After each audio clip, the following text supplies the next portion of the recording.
And the annual backyard garden needs tons of our attention, weeding and watering and fertilize the soil and use the insecticides and all those kind of things, fighting nature, right? Yeah. Or the large industrial scale farm, same kind of thing. It's got so many inputs and so many hours and so much heavy equipment and all this stuff. These things both take tons of input. Yeah. Whereas the permaculture food forest, or mimicking the forest in nature, except with edible plants, that's a mature scenario where it takes care of itself. Right. I live on 100 acres here, and it's all forest. Yeah. I have a couple acres that is cleared, but everything else is forest. No one's taking care of that.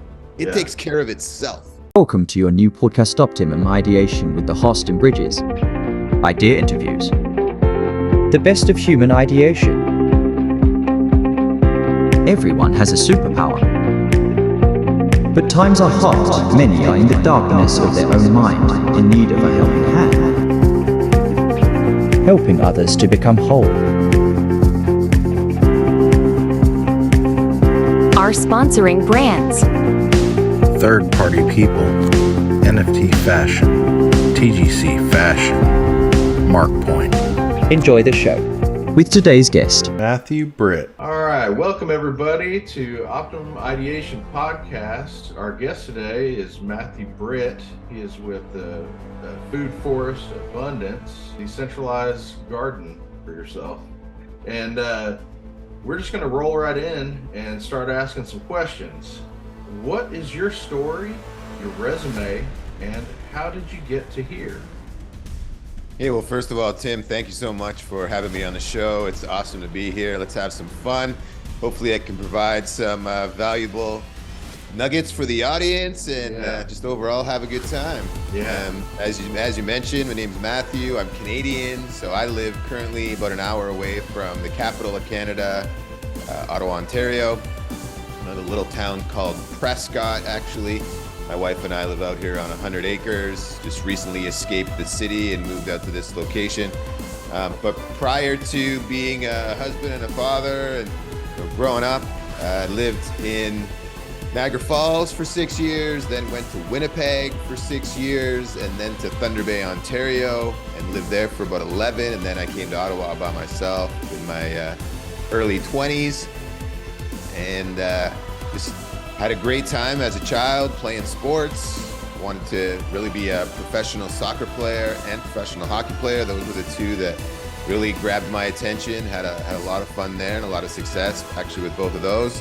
Actually, as a hockey player, I ended up winning a national championship in Canada, which most people know Canada for its hockey. And that was a very cool experience. But actually, that same year, I ended up separating both my shoulders a couple times, and that really put a big damper on the dream of being a pro hockey player. So having that experience in sports really taught me a ton of valuable lessons, which I've then carried forward to implement in my life today, especially the things around, hard work and discipline and finding mentors, having coaches, that kind of stuff, and realizing, there's always someone better. So you got to keep working, keep training, keep pushing. But yeah, so didn't have the pro hockey career turn out. So I ended up trying to go to college 2 times, ended up dropping out of college. First time I took environmental engineering. Second time I took tourism. And the reason I took tourism was I knew I wanted to travel and experience and explore the world.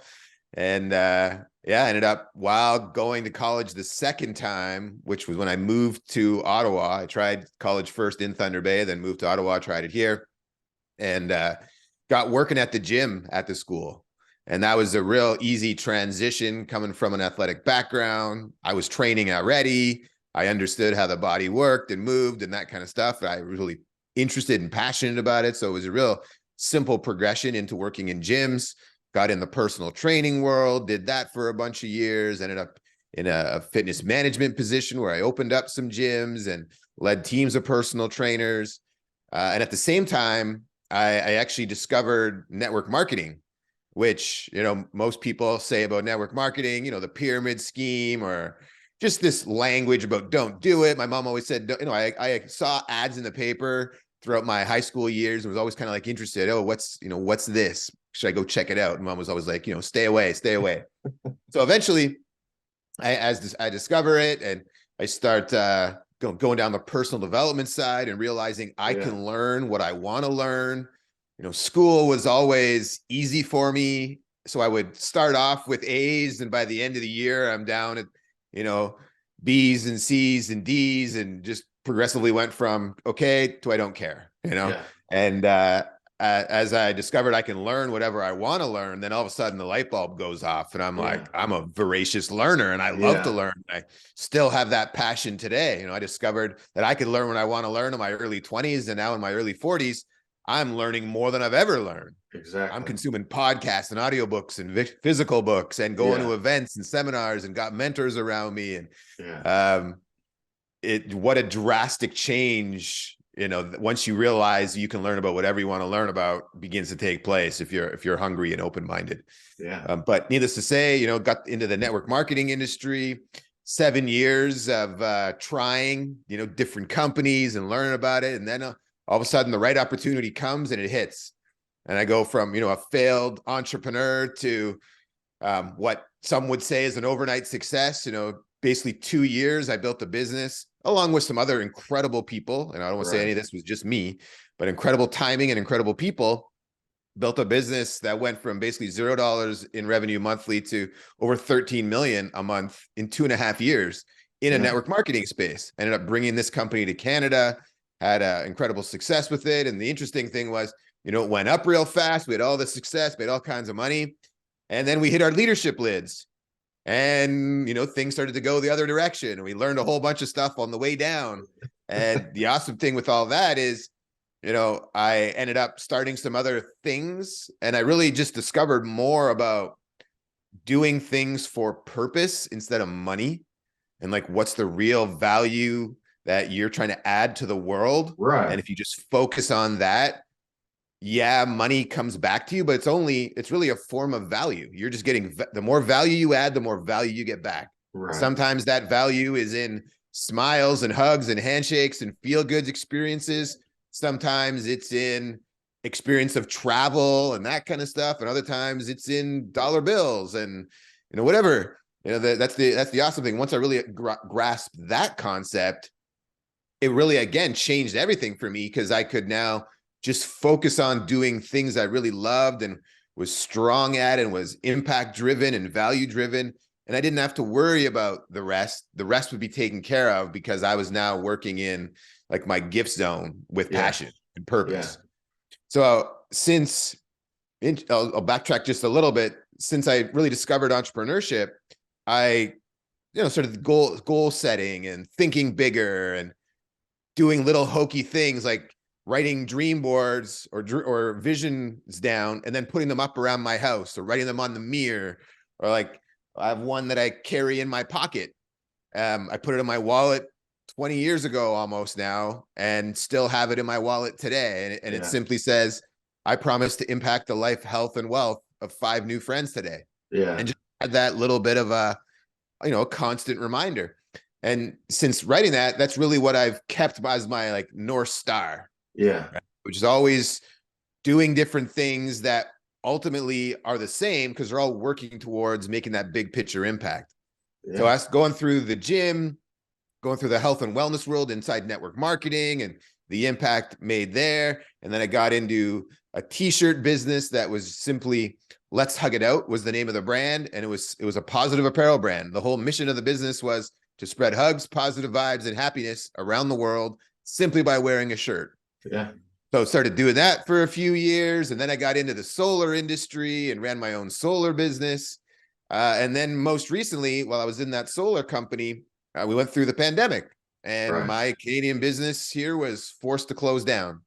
So I made a pivot, started doing solar in the United States for a company called Power, a completely decentralized solar business.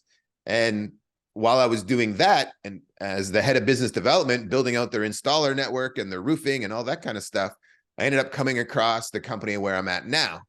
And what I originally tried to do was unify Food Forest Abundance, where I work now, and Power, with the intention of having those two businesses collaborate. Because Power is a business that helps people become energy independent, utilizing solar and storage and that side of things. And Food Forest Abundance is a business built around building out a localized and decentralized food supply, utilizing a science called permaculture, which really just means permanent agriculture. And working with those two, what I saw right away was that everybody who is putting solar on their house is looking for other ways to be more self-sufficient, even if they don't know it yet or not. Yeah. And everybody installing a permaculture food forest on their property is looking for other ways to be more self-sufficient, whether they know it or not. And that's a very good complement. So that was my original intention when I came across Food Forest Abundance, was to get those two businesses working together. Unfortunately, at the time, it wasn't the right thing for Power to do, the unification with Food Forest Abundance. So it ended up putting me in a spot where I got to make a choice. What am I going to do? I ended up making the pivot over to Food Forest Abundance and took on a role here with this company as kind of like a head of strategic partnerships and sales and doing all that kind of stuff. So that's kind of the journey to where I am now. I'm a husband, a father to 2 young children, and loving life, man. Yeah. Learning the farming world, being more self-sufficient. Just started, now we have chickens and ducks and really getting into that side. And when I say farming, most people kind of default to like the big monoculture industrial farm. And really what we're doing is working with nature. We're putting a permaculture food forest on the property that it's so interesting. I heard, I was on an interview with someone who's been doing permaculture for 14 years. We spoke with him on Friday or Thursday of this past week. His name is Rob Avis from a company called Verge Permaculture. And Rob gave the example of the annual backyard garden or the monoculture farms. And both of those he likened to children, actually, immature life, meaning it needs so much of our attention to survive. Right. And the annual backyard garden needs tons of our attention, weeding and watering and fertilize the soil and use the insecticides and all those kind of things, fighting nature, right? Yeah. Or the large industrial scale farm, same kind of thing. It's got so many inputs and so many hours and so much heavy equipment and all this stuff. These things both take tons of input. Yeah. Whereas the permaculture food forest, or mimicking the forest in nature, except with edible plants, that's a mature scenario where it takes care of itself. Right. I live on 100 acres here and it's all forest. Yeah. I have a couple acres that is cleared, but everything else is forest. No one's taking care of that. It takes care of itself. Yeah. Which is like the adult. And when Rob said that to me, what a difference maker that made in my head about why it's such a logical step for humanity to move towards utilizing what nature actually provides for us to grow our food, instead of the other way, which is what we're currently doing, where it requires so much of our inputs and time and effort. And guess what all of our efforts are doing? They're fighting nature. Yeah. Everything that we are doing when it comes to our current food system is fighting nature. Yeah. All we're suggesting is that we start working with it. Yeah. Use that resource more wisely and look at the abundance of food that will be there for us. Right. Here's a super simple example that Jim says often. Jim Gale's our CEO. Okay. And it's, you can count the seeds in an apple, but you cannot count the apples in a seed.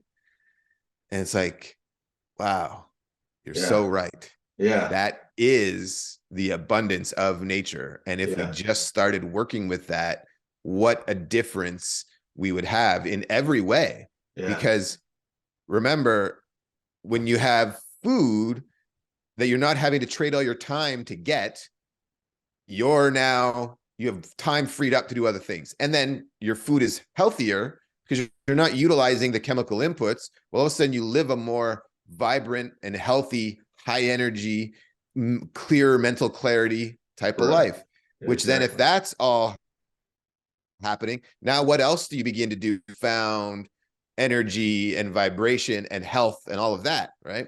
So it changes everything.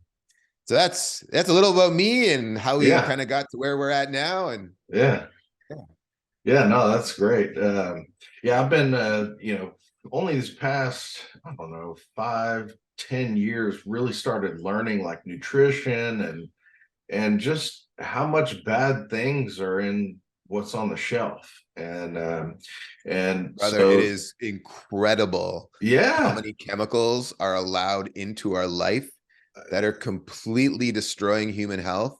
yeah, And I believe it's part of the reason we have so much gender confusion. yeah, This is Matthew's belief, not Tim. He's saying it. And here's why I have that belief. Hormones are chemicals. yeah, Hormones are chemicals. And we have tens of thousands of chemicals that our bodies are exposed to. And we're being exposed to them from our mothers before we're even born. And yeah, then, as soon as we're born, we are exposed to even more of them through medical interventions, through the creams and the soaps and the right, food and the clothing and the car material, and on and on and on. The list is massive. And yeah, that bombardment of chemicals in our body is disrupting the other chemicals in our body and the systems that are supposed to be functioning in a certain way. They're completely being messed up yeah, because of that chemical interference. And our yeah, detoxification systems don't work as they should. And because of that, we are having, if the chemicals in our body are out of balance, it's causing us to feel something that we shouldn't be feeling, yeah, which causes us to think and behave in ways that we actually wouldn't be thinking and behaving. sure, So it sure, is mass. And then what does the medical system do when you start telling them you feel a certain way? They support you with more chemicals, yeah, right? yeah, yeah, So that's my belief, is that yeah, we are messing ourselves up because of these chemicals, not because God has done something to throw it all off. yeah, yeah.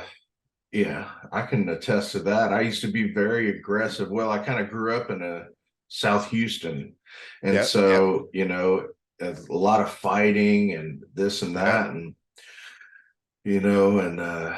and even later on into college, and I didn't know nutrition, and so I was always short patience and aggressive, and I was okay. I was a good person, but hey, you mess with me and boom, there's my yeah, yeah, yeah, temper. And yeah. so, here these past 5, 10 years, I've really been able to eat healthier and, and quit drinking and, Nice, nice, good for you. and just get rid of all the things that really add acid into your body, right? And Yep, yep, turn your pH levels the wrong direction. And yes. so, doing other things like meditating or breathing exercises and Mm-hmm. and grounding yourself, or go hug a tree, go, Yeah, man. you Yeah, know, so just other things that people just, oh, that's weird, but you know, that's nature, that's normal, nature. and Mhm. all these other things that people are doing is not natural and not normal and consuming. Exactly. It is. So yeah, I'm on the same page with you on a lot Good of for that. you. Good for Yeah. you. Let's go to a couple more questions here. What layers did you have to reveal to become who you are now? Well, great question. And that is a big, big piece of it. Like pulling back, dropping things you used to be, stories you used to have about yourself, Yeah, and like becoming a different person, right? Like shedding that skin. I went through serious party time and yeah, me drugs and too. alcohol and women and fighting and all of that stuff. Growing up in Winnipeg, where we lived, a heavy Native community, and unfortunately very underprivileged in many scenarios. And I ended up in lots of street fights. And I lived in Winnipeg from 6 until 12. Right, bike stolen, beaten up, jacked in poor neighborhoods, and just lots of fighting there. And then moving to Thunder Bay, another area where there's multiple First Nations communities, and People again left behind and neglected, and lots of petty crime and fighting and that kind of thing, happening in that place. So I had, that kind of a chip on my shoulder as well. Yeah. The drinking didn't help. I was drank a lot, used lots of booze. For myself, I just gave up drinking 100%. It'll be 2 years this May. Yeah. So that drinking was with me for a significant amount of time in my life. Yeah. Started in my teens. That was a massive one to shed. Yeah. And again, good person. And I wasn't doing the fighting once I left Thunder Bay, I left a lot of that stuff behind, and I just changed my mindset from a negative most of the time. Even though I was happy and felt good mostly, I was still could tell I was negative because I would attract negative energy. Yeah. And once I got here and discovered the personal development books, and the first one I read for your listeners, this is a good suggestion, is The Monk Who Sold His Ferrari by a man named Robin Sharma. And it's that was a spiritual type of fable book. It wasn't right into dry like facts and personal development details per se. It was told in a story format that I really at least gravitated towards. And that was a major light bulb that helped me peel back and strip and drop old stuff, embrace new. So yeah, that was a big one, dropping all of those things and then trying to really lose ego and humble yourself and realize how much you don't know, and really open your mind and ask better questions and really go on this journey of not only self-discovery, what things do I do negatively to myself? How do I talk to myself in my own head? Really focus on changing that programming and conditioning. I dropped the television. Yeah. At one point I literally got rid of the TV in my home. I didn't even have a TV in my home for about 7 years. What is the next layer for you to remove?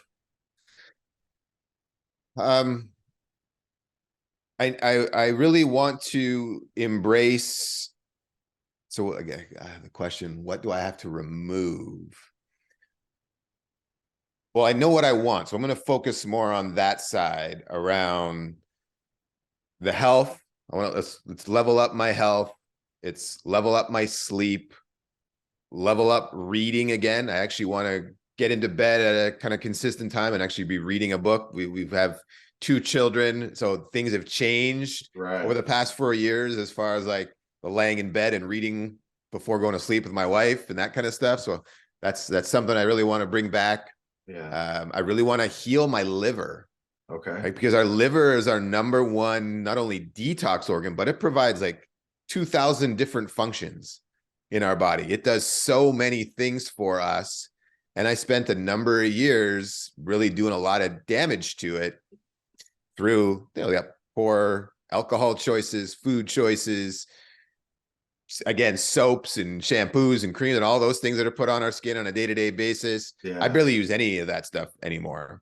Yeah. Almost zero product. But yeah, so I really want to focus on healing the liver.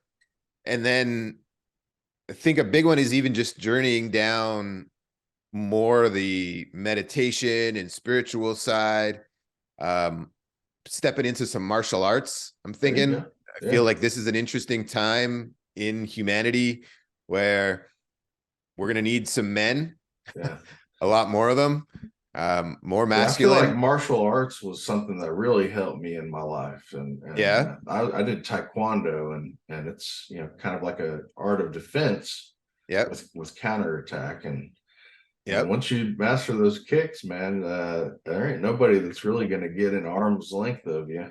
Yeah.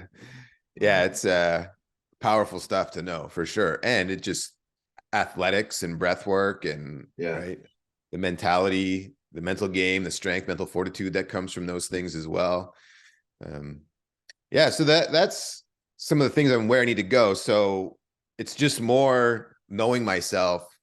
I have to peel back more of the ego, surrender. I really want to go internal. I'm feeling like 90 days of completely going inside, focus on my wife and I and our little family, and no, no outside distractions other than what I do on a day-to-day for growing our business and impact around the world there and the show that I do. Yeah, yeah, yeah, yeah. We all have these extra layers that we know are there, but it's good to like think about it and focus on it, because some people don't even notice, No. and they're good where they're at.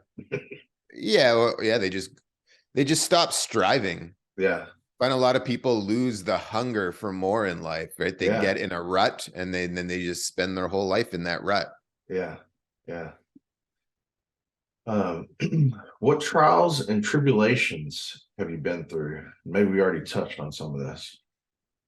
Well, I've gone through my own battles with drug addiction and alcohol and negative attitude and fighting and, girls, the party world, not facing maybe my own traumas from childhood or even just things, family stuff that needs to be. So what I found is that most everybody has their own, right? Their own bullshit stories and challenges and all the things they tell themselves. And it's learning how to face those things, talk about those things, admit those things, and then make pivots and acknowledge that you don't need to be perfect, and that the biggest thing and the most important thing is to fail forward, right? As you make mistakes and as you have wins and as you have losses, the most important thing is keep going. Right? And I think a major thing from athletics was that learning how it didn't matter. What mattered is that you're always giving your best. You're your only opponent, right? It's sometimes you win and sometimes you learn. Yeah. It's about continuing to keep going, and that you ultimately are the determining factor in everything. Yeah. In everything. Life happens for you. Everything is a chance for you to improve if you'll look for that opportunity. Yeah. And there's nothing, nothing wrong with feeling sad or bad or, having some of those more negative feelings. But it's like, how do you take those, learn from them, and switch that into the learning opportunity that allows you to then grow and level up. Right. So gone through a lot of those just traditional stuff, issues with parents, and here we are today having lots of fun and feeling great and trying to be the best parent I can be. Exactly. So when did you become passionate about your focus? Like our current focus, or just your focus on let's say the decentralized farming and solar and this different lifestyle. Yeah, so that as I mentioned earlier, when I really started writing goals for myself and thinking big picture about my life and what I wanted, and really discovered that adding value to the world could be what I put my attention on. That was in my early 20s, and that was really the foundation or the initial formation of my big picture kind of like life mission for myself. And that was to help improve the life, health, and wealth of people, life, health, and prosperity. And I actually have it tattooed on my arm right here. Okay. It says life, health, and prosperity. Yeah. Good. And then I also I made myself a family crest. Yeah. It's got my last name on it, and life, health, and prosperity as well. So I got it written there. Awesome.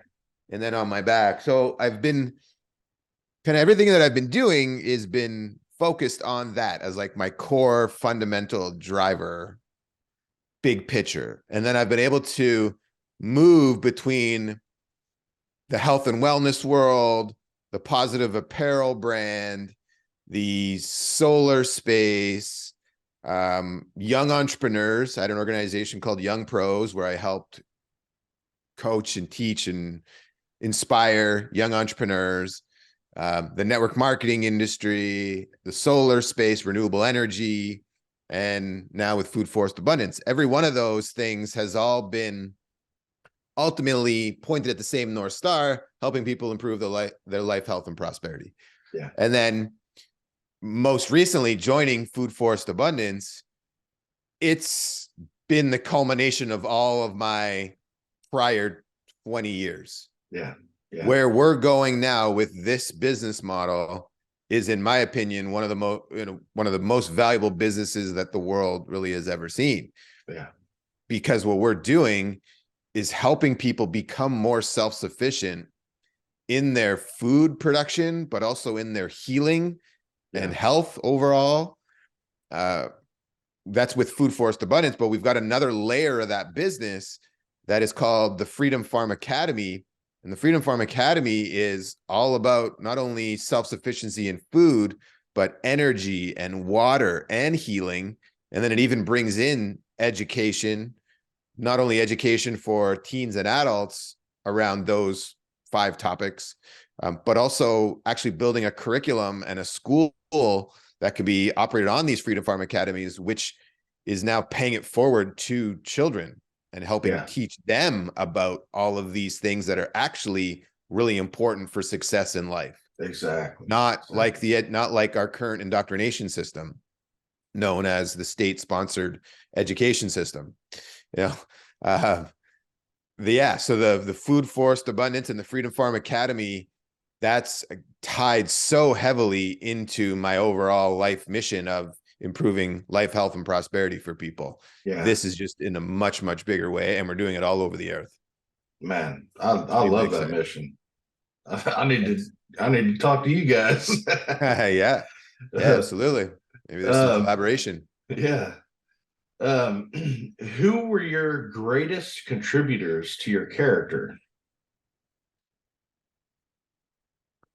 So many coaches throughout the years in the sports that I played. And I did try every sport I could, but 2 majors were the hockey and soccer, as mentioned. And I played for some world-class coaches. Some of my best coaches in hockey had won, Olympic medals and that kind of stuff, and played on the world stage, and same with soccer. So I was fortunate to have very good coaches there. And then moving into the entrepreneurship world, being around people like John Maxwell, or going to Tony Robbins events, or Robert Kiyosaki. Or funny one is actually going to see Donald Trump speak 3 times in person before he was ever in politics, before he even had his show. I had read some of his books and gone to a couple real estate wealth expos, and he was a keynote speaker. So he was actually another one that I definitely learned a lot from. Yeah. But the entrepreneurs too that I've worked very closely with, CEOs of big businesses, Nick Sarnicola, Blake Mallon, Ryan Blair in the network marketing space, and Jonathan Budd and Jim Bunch and Charles Thompson and Bobby Smith in the solar world, and those guys in that company. And then, Jim Gale and Michael Hoffman and my partners inside this company now, they've all been tremendous partners and mentors, people to learn from. So I've learned from books, learned from events, learned from business partners, and then from my children. Ultimately, I'd say there's those 2 children have been some of the best teachers of my life by far, actually. Yeah. They make you, if you want to be a great parent, which I do, I want to be a great parent and a great guide, and I want to raise incredible adults, incredible humans. They provide massive opportunity for me to check myself. Yeah. Because they're a mirror to me. What I'm putting out, they mirror back to me. Yeah. And wow, the opportunities that they provide for me to be better. Man, what a great list that you provided there. That's going to add huge value to someone for sure. Good. When you first started in your journey, what is something that was more challenging than you had expected? Well, building up the strength in your beliefs to continue to pursue them regardless of what all of the people around you, and including people in your own family, will say to you as you're trying to venture out on your own and be different from the air quotes normal. Yeah. Yeah. So that stuff, and being able to continually push forward as you go through failure and loss in business, the ability to keep going regardless, because you have a belief that something is possible. Good. Very good. Yeah. What is your best piece of advice for an audience that truly wants to better themselves or others? Probably the keep going, knowing how, like, humble yourself and know that you know nothing, and get an attitude or an appetite for personal growth, and then build up that mental strength, both in your head and in your spine, that you have done enough learning to have the belief that you can do what you're intending to do if you'll just keep going. Like, it's a combination of those few things. Yeah. Right? Knowing that you've done enough of your own personal development to know yourself, that you've done a good enough job investigating what it is that you want to do, and that it's possible, and that you just need to learn more because other people have done things that at one point seemed impossible. They just had to keep going, keep learning, keep trying, regardless of all of the negativity around them or the failures that they went through. Yeah. Yeah. Very good. Now, what practices or techniques throughout your day and your week makes your day or week a success? Holding the belief that every day, everything that I'm doing is bringing me that much closer to the ultimate goals. Always taking action whenever you feel down, to really start putting action out there to help others really changes all of that. Changing your wording, what words do you say about things? Yeah. Do I have to do something, or do I get to do something? Yeah. Big difference, right? Or do I need to do something, or do I get to do something? How do you feel, right? Or how do you think? Are you changing all of those things, consistently improving on that? Are you aware of what you're saying to yourself? And if you are you making sure you're saying the right things to yourself and choosing better words? Because another very important thing to become aware of is that you're talking to yourself almost nonstop. Are you paying attention to what you're saying? And is what you're saying supportive of you and what you want? Exactly. Or is it the opposite? Yeah. Leave it there, I guess. If you could interview 3 people, who would it be?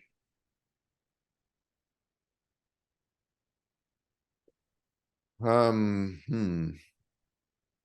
the first one that popped into mind is John Maxwell. I love that fella. If someone doesn't know who he is, take a look.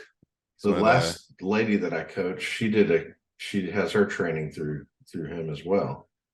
I've read many of his books. I've spent many hours with John in small group settings, where it's been like myself and 25 other people.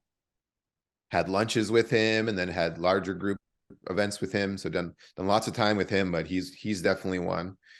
Maybe someone from a band. Yeah. Love music. Yeah. And it's just another place where people have to work extremely hard and are extremely creative and put in all that stuff. Maybe it's maybe it's James Hetfield from Metallica, who's gone through his own trials and tribulations with drugs and alcohol and the rock star lifestyle, and Okay. one of the most successful bands in the world. Yeah. So we'll say him, John Maxwell, James In Hetfield. another universe, I was probably a rock star, you know. Yeah, You too. yeah. Mahatma Gandhi or someone, just a life built on goodness, or like at least a history, the way we remember them, right? Yeah. One of Yeah. goodness. And that, yeah. So somebody like that. Yeah. Dalai Lama or something. Yeah. Yeah. Mahatma Gandhi, Dalai Lama. If you ever write a book or another book, what will it be about? Right now, as we're going towards this singularity where the natural world is connecting with the technological world, I think it's going to be, there's going to be this differentiator shows up where, made by a human Yeah. might be important. Because right now, a lot of things are being made by a computer, made by an AI, made by technology, and it's moving more and more away from the human element. And I think that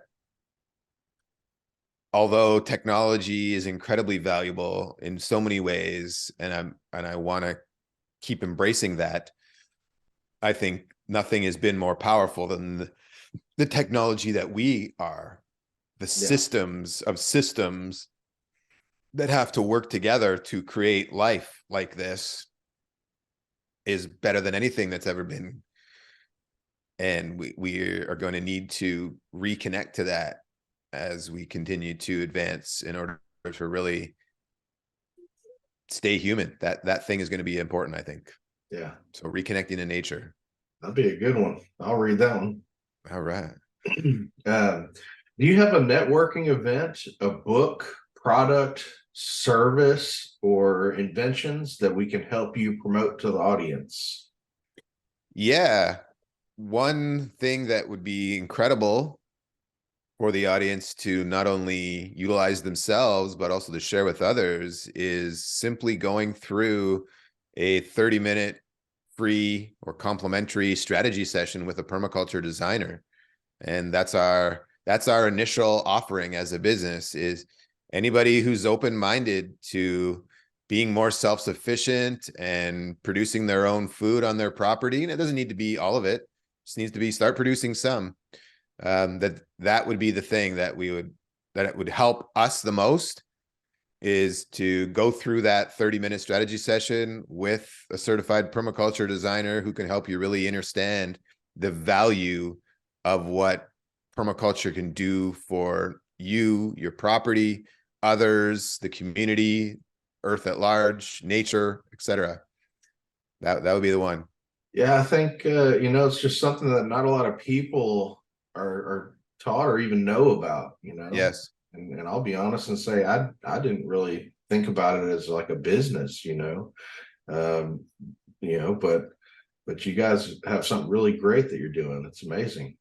I never thought about it. I have zero background really in growing food. I don't come from a growing food or farming background as I a don't think anybody family. does anymore, Yeah. It's just not a thing for most people. And I had heard the term permaculture prior to 2021 when I teamed up with Food Forest Abundance. I'd heard that term, but I had no idea what it was. Yeah. And my wife and I, we grew some things in our backyard in a small little annual garden, and we grew some stuff on our balcony when we lived in downtown Ottawa. But and then as a kid, my mom always had a small annual garden, so I'd participate in that every now and again. But that was the extent of it. I was like most. I went to the grocery store to buy all my stuff, and still do today. We're working on building that up, but everybody should be producing some of that stuff for themselves. Right. And what a difference that would make, especially in the Western world where we've been sold this lie about the importance of a lawn that we need to invest our time cutting and caring for and poisoning. Yeah. Right. There's 44 million acres of lawn space in the United States. 44 million. Just imagine if half of that was converted to a edible landscape that was producing food. Wow. Right? What a difference that would make. Yeah.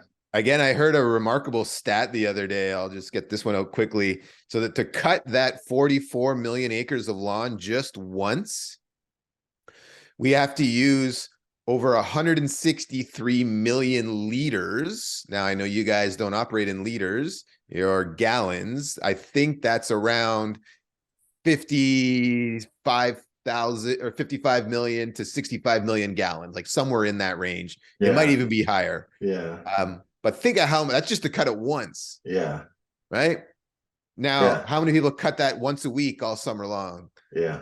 But just think of the tremendous waste that we are doing by caring for that when it could be producing us food. Yeah. Yeah. Right? Yeah. Wow. Well, as we wrap up, what is the best way for the audience to support you and get in contact with you? So our company website is foodforestabundance.com. You can contact me directly at Matthew@foodforestabundance.com, MATTHEW at foodforestabundance.com. If they want to talk, that's a simple way. The one thing I would just circle back around is that we do give away a 30-minute complimentary strategy session with a designer. In the past, basically 4 months since we launched that part of our business, we've had well over 1,200 people across the earth book those, go through that. You can read all the review, like so many reviews on our website, but also if you Googled us, you could see all kinds of reviews there from people who've gone through that experience. And it's such a valuable thing to do for people. If you want to be growing some of your own food, it starts with a beautiful design for your specific piece of property, whether that's your backyard or a school or a church or your corporate campus, or you have an old farm that you want to convert, or you've got 60 acres you want to grow on, or whatever it is. If you want to be producing food, leveraging permaculture, it all starts with a design. So going through that time with the designer from a high level will really show you the value that's there in doing so. And there's no obligation. So start there. Yeah. We believe we can be talking to tens of thousands of people a month about growing food, utilizing permaculture across the earth, and what a difference that will make as people all over start doing this. Yeah. We'll be 2 years old this Earth Day. So today is April 2nd. By the time, it's the 22nd, I believe, is Earth Day this year or something like that. But Earth Day will be 2 years. And we've already done over 700 food forest designs in over 50 countries at this point.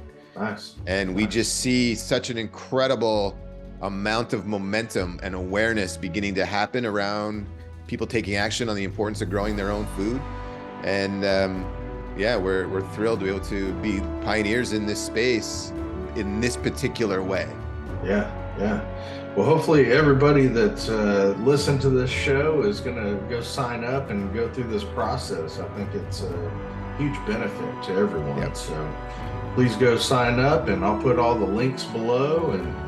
And Matthew, it's been a pleasure having you and this extra time that we had today on the show. But I think it's well worth it, and it's good value to people. So awesome, Matthew. Have a great rest of the day, and we'll be in touch. Much, Tim. Glad to network with you, and I'll talk to you soon. Yeah, man. Thanks so much. Have an awesome day. All right, bye. Bye-bye. So again, I make a pivot, decide this is the right thing. Hi. Here. Please go close the door. Yes, about that. Yes. No worries. Children, I have my face. Yeah, it's awesome.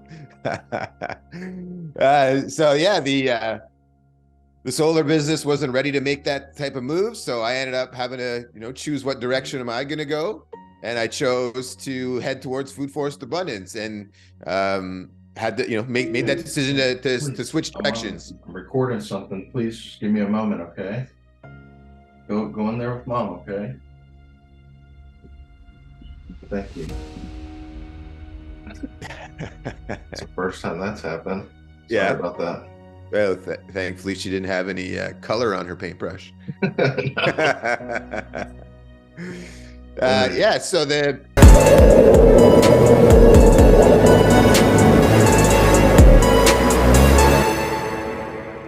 Third party people production.